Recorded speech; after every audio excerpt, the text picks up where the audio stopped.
গ্রামের পাশে জঙ্গলে হঠাৎ সবাই বলাবলি করতে লাগলো, একটা শিয়াল নাকি পণ্ডিত সেজে সবার সমস্যা সমাধান করছে।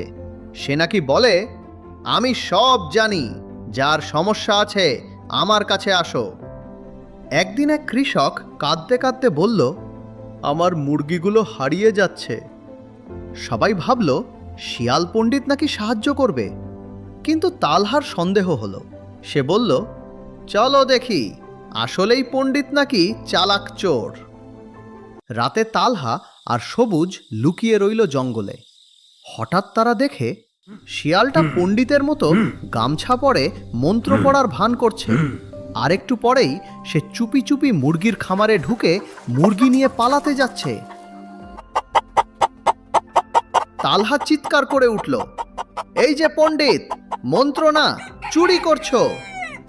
সবাই দৌড়ে এসে শিয়ালটাকে ধরে ফেলল।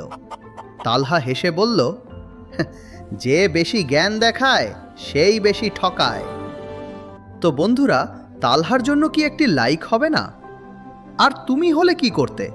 তুমি কি শিয়াল পণ্ডিতকে বিশ্বাস করতে, নাকি তালহার মতো সত্যিটা খুঁজতে? কমেন্টে জানাও।